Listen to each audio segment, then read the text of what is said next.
আন্দোলন নয়, এটা হচ্ছে ফ্যাসিবাদ বিরোধী জাতীয় ঐক্যের একটি আন্দোলন।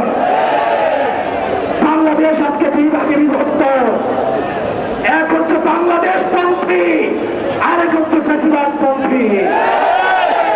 যারা আওয়ামী লীগের নিষিদ্ধ চায় তারা হচ্ছে বাংলাদেশ পন্থী, আর যারা হচ্ছে আওয়ামী লীগের নিষিদ্ধ চায় না তারা হচ্ছে ফ্যাসিবাদের পক্ষের শক্তি।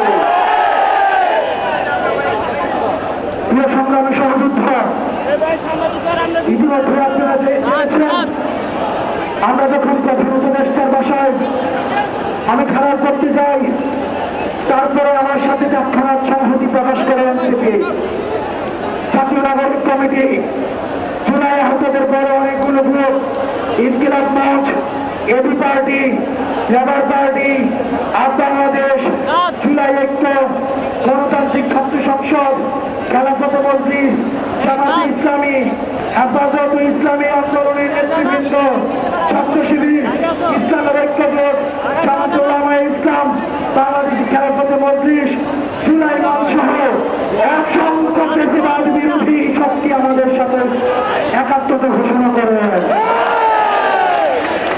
আমরা স্পষ্ট করে বলতে চাই, আমি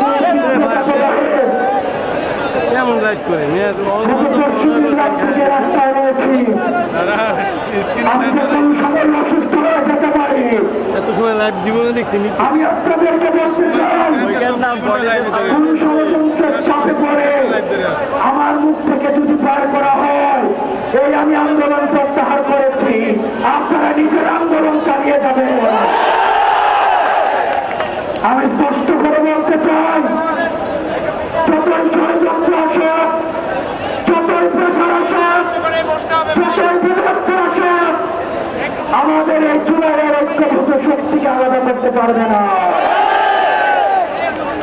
আমি যদি পরবর্তীতে কোন ধরনের ঘোষণা নাও দেই, আপনাদের মঞ্জিলে মাকসুদ হচ্ছে এই গণতন্ত্র সংগঠন আওয়ামী লীগকে নিষিদ্ধ করা। আওয়ামী লীগকে নিষিদ্ধ না করা পর্যন্ত সংগ্রামী ভাইয়েরা, সংগ্রামী বোনেরা, আপনারা এই রাজপথ ছাড়বেন না। 2013 সালে যে শাহবাগ হয়েছে, এই শাহবাগে ফ্যাসিবাদের পদধ্বনি শোনা গিয়েছে।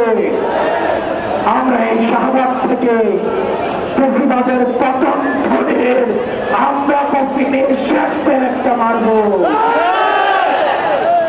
আপনাদেরকে বলতে চাই, আপনারা বিচ্ছিন্ন কোনো গ্রুপে গ্রুপে আলাদা হয়ে আপনারা আলাদা করে মিছিল করার প্রয়োজন নাই। আমাদের মত, আমাদের পথ আলাদা হতে পারে, কিন্তু আওয়ামী লীগ নিষিদ্ধ করার প্রশ্নে আমরা সবাই ঐক্যবদ্ধ।